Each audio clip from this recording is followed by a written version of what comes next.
Hello everyone, and thank you for joining me on this, my long-promised yarn organization video.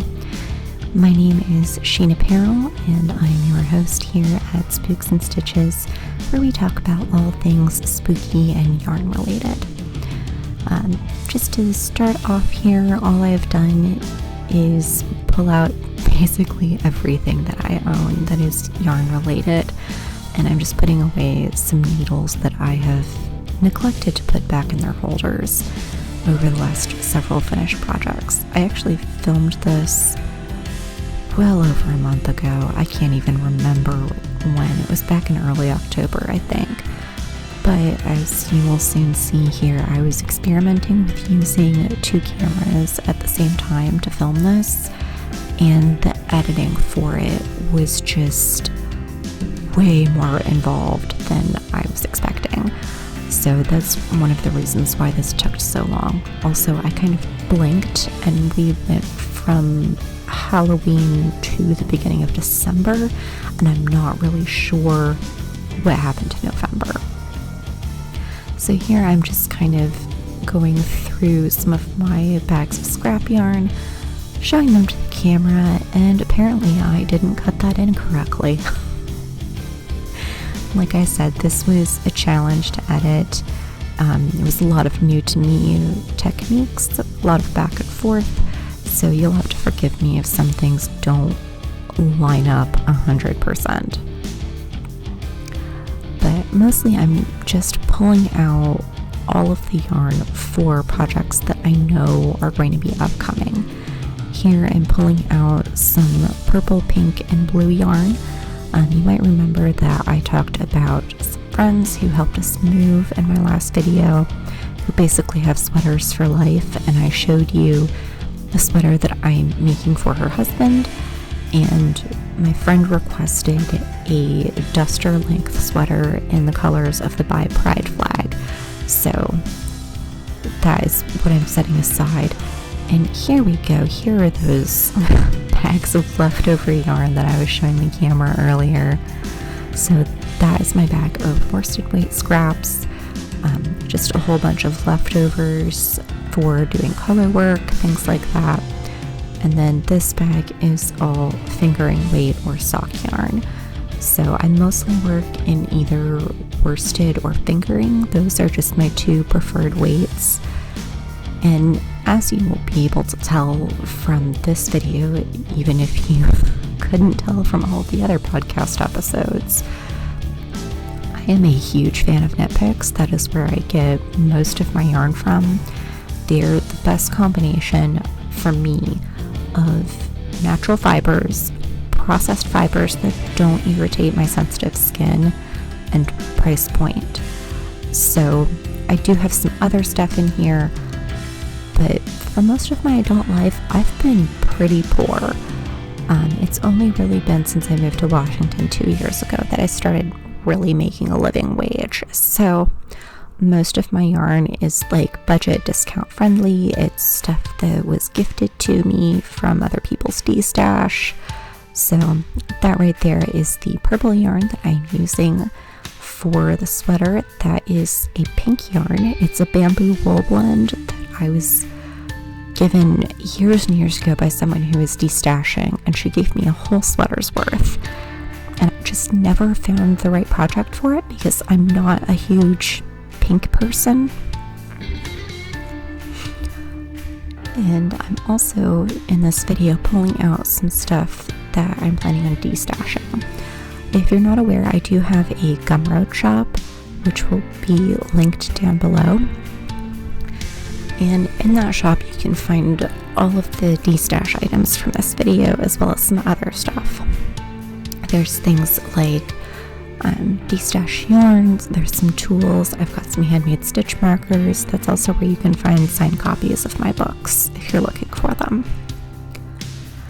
And mostly I'm just kind of going back and forth here, trying to figure out what I have at this point. There's another bag of leftover yarn. When this was filmed, we had really just moved in from our smaller apartment. So it was stuff that we've had with us since we moved, and then stuff that has also been in storage for 2 years. So just trying to figure out what I have, stuff that I was in love with 2 years ago that I no longer care for, and just figuring out what all of it is going to get used for in the future. So I'm sorting things into piles. It's kind of hard to tell in this shot, but I'm putting things into bags. That right there that I'm putting together, that was intended to be a puck drop sweater. You can look that pattern up on Ravelry. I'll put a link down below. It's intended for, I think, worsted weight yarn, but I've always pictured it as a fingering weight Hogwarts Quidditch sweater, and I wanted to make it in Slytherin colors, which is why I have the green and black yarn together. I'm not sure if I'm going to make it at this point, because as much as I still love the world of Harry Potter, I don't usually wear any merch or anything out in public, just because the author is dead and I want trans people to know that they're safe around me. So that's still something I'm considering. I haven't decided what I'm going to do with it yet. And here I'm just piecing together some yarns for future projects. That ball of chroma, that label has not stayed on it since I bought it, and I keep having to track it down and put them back together. Here we have more sock yarn and more yarn that I forgot about because there is so much yarn.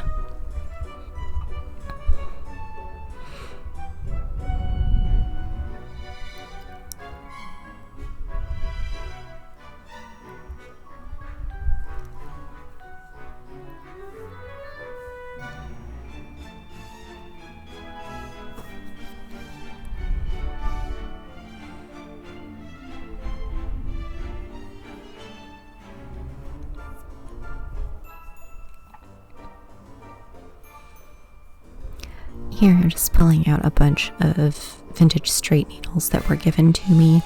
I don't usually use straight needles anymore, so those are going in the D-stash. Most of them have already been listed.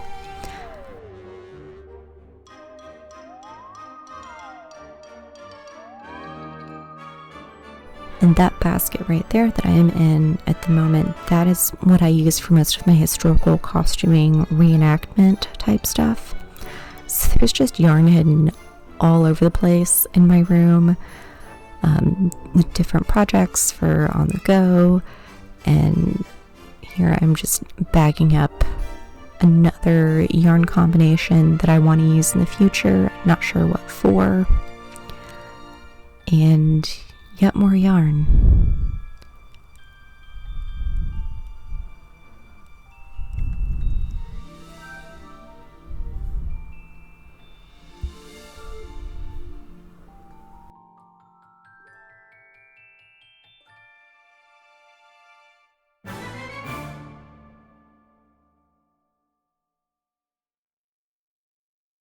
As you can see, I'm kind of like a squirrel with my yarn. I've always lived in very small spaces, so I just kind of have to take advantage of every square inch I can find. I have used yarn as padding when I'm packing before. I mean, I literally just put it anywhere I can find room. Thankfully, I did find this nice big bag. I think it used to hold an air mattress, and I'm using that to put the sweater quantity worth of yarn in, and that can be set aside. I reuse a lot of bags, so like that black one right there that I'm using, that is from a pair of shoes, and I have other bags that you'll see throughout this video that came with bedding, like a set of sheets or something, Amazon gift bags, just all sorts of stuff. I have some that I've made myself, so I usually just reuse a lot and stuff things wherever I can find space for them. And there I'm putting together the yarn for the World War I sweater that I talked about in the last podcast episode. And that's another of the bags that I made right there. It's made out of a jean leg and a pair of pajama pants. So that yarn that I just showed you is from an Afghan that I've been working on. it's an Afghan that's been misbehaving. I've started it over 4 or 5 times. I'm not using a pattern for it. I just can't figure out what it wants to be yet. And just winding up some stray yarn for another project I'm getting ready to start, which I will talk about more in episode 8. And just putting together all of the yarns that I'm going to need for that.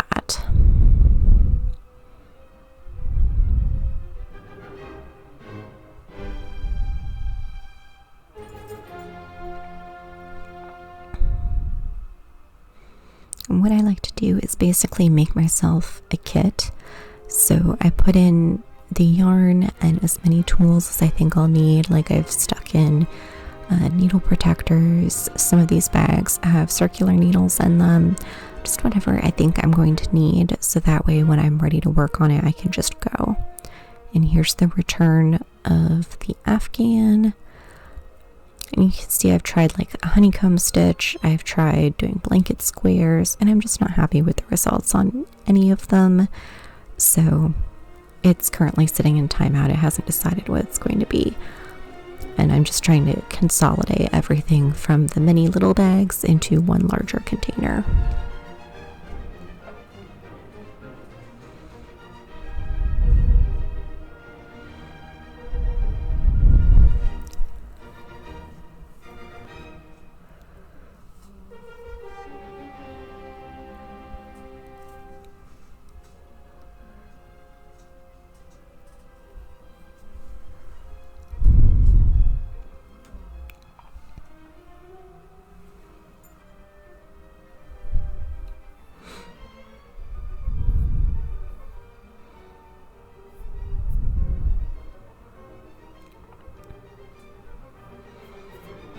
I don't do a lot of work with thread crochet, but every once in a while I get the itch to do it, and I'll do things like lace or reticules. Here I'm holding up a sweater that is still in timeout. I've started it over 4 or 5 times, and I keep having problems with gauge and yarn distribution. The main yarn that I'm using for it, I don't have enough for the whole project. I thought I did when I bought it. And the last time I worked on it, my stripes came out wonky. So it's currently in timeout until I can get my gauge together.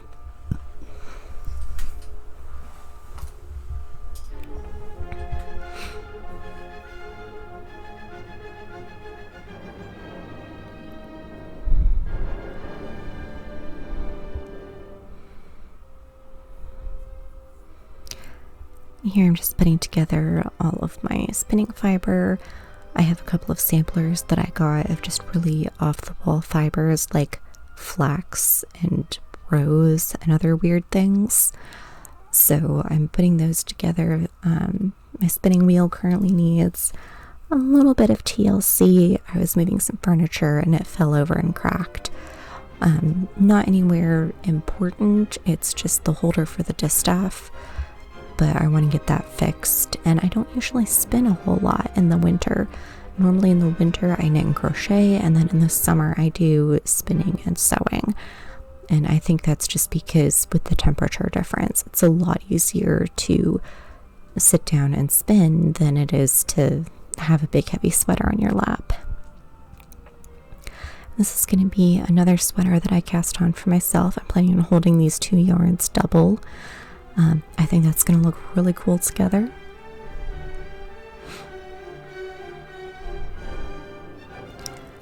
And now we have the sorting of the sock yarn. I've actually got 2 different bins of sock yarn. One of them, the one that you see on the right, is for just like regular sock yarn. And the one that's currently on my lap in this shot is sock yarn that has stellina or some kind of sparkle in it. Because I'm a magpie and I like things that glitter.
And the last part of this is going through my box of tools. This is a vintage train case that I found at an antique sale. The mirror fell out. I now used as a decorative piece. And I have the intention of redoing this case. I just haven't gotten around to it. And if you hear any background noise, we do have a guest here of Sir Hermes who has come to join me. He's demanding pets in his most vocal manner.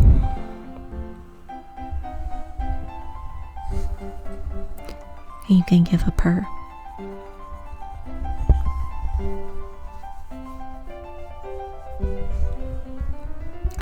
Not sure if my microphone picked up that little bit of kitty ASMR. So most of what's in this trunk actually ended up going into my D-stash, just because a lot of it is things like double-pointed needles and just tools that I don't really use anymore. Some of them are vintage, some of them came from antique places, some of them I inherited. There's a full set of DPNs in there from like size 0 all the way up to like 12 or 15 that I'm not sure what I'm going to do with yet.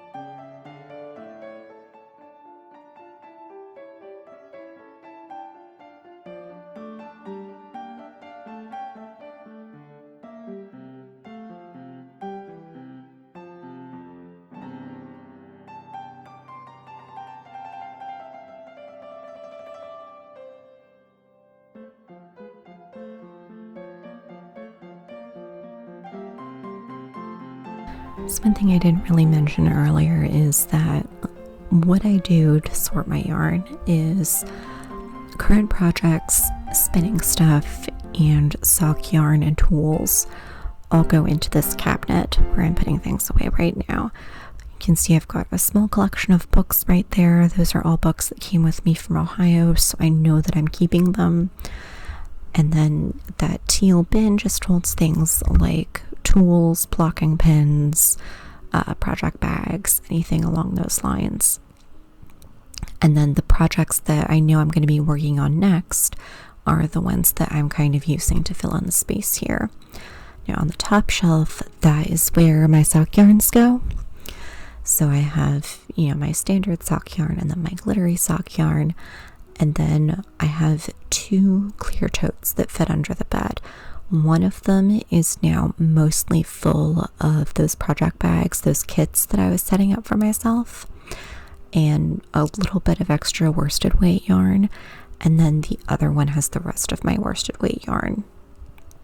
So I'm just tidying up, putting in the last few remaining pieces. This is the cabinet above that other cabinet where I keep my 2 needle binders on the left. My interchangeable set is the teal, the iridescent is my fixed, and that is it. Thank you so much for joining me this evening. I hope that you have a wonderful night and that you have something cute and fluffy to cuddle with. Ciao.